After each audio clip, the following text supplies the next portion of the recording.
Hey everyone, this is Gabby. Today I wanted to talk to you about empaths. And is your child a naturally born empath? You know, it's hard being an empath in this harsh, cruel world full of so much injustice and misery. And it's even harder being an empath if you're just a child.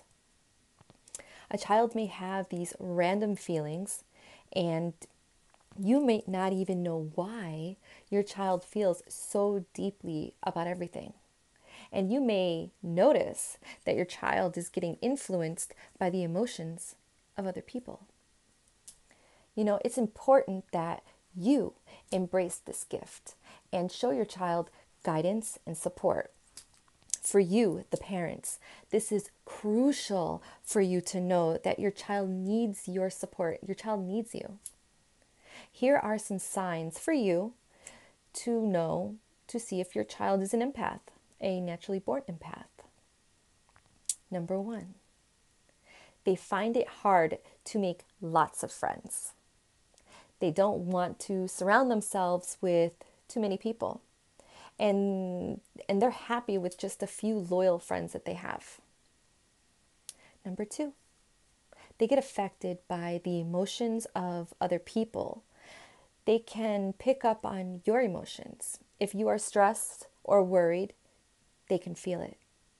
Being an empath means they can get influenced. I'm kind of new at this YouTube thing, but I'm going to try to post a link to my grounding techniques video that I posted up a while back somewhere in the description of this video that you're watching. Okay? Number four, they share a deep bond with plants, animals, and they empathize with every living entity, even those who can't speak for themselves. They love spending time with nature, and they're very gentle with animals. Number five, they are naturally instinctive. You don't always have to tell them everything for them to know if something is up. They can understand a lot from your emotions and your expressions without being told verbally. They can pick up on energy because energy speaks louder than words to an empath. Number six, they prefer being alone. They like spending time on their own and do not think that they're missing out on anything if they're not always surrounded by people doing what other people or kids their age is doing. Number seven, they're willing to listen to other people's problems. They empathize and they empathize with other people and are willing to listen to someone who feels troubled. Number eight, they are naturally compassionate.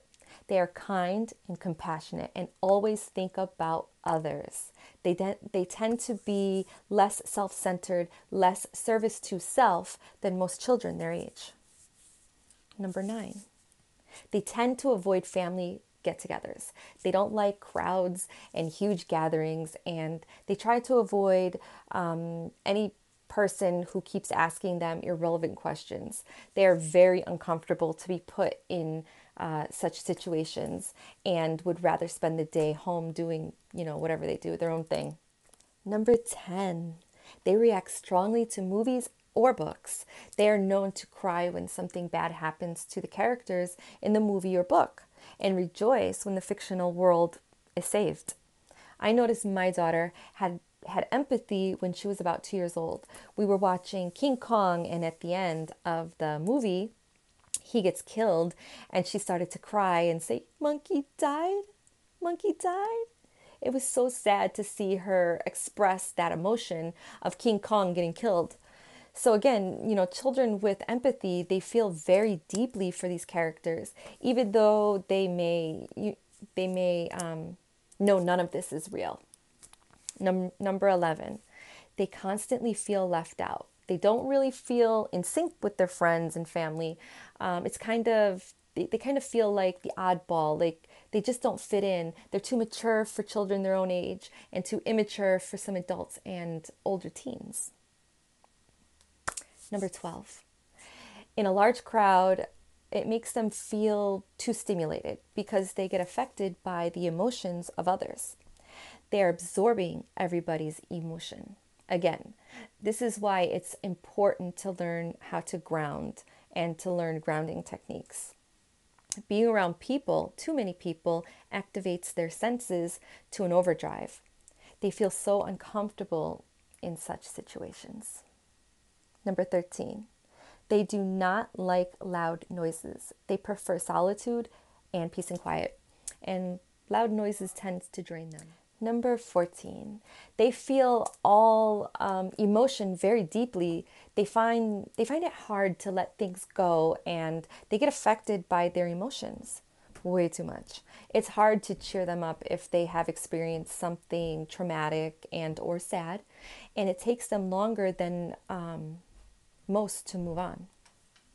Number 15, they're very intuitive in catching others in lies. They're like a human lie detector. They can sense the emotions of others and read their energy the way one would read a book.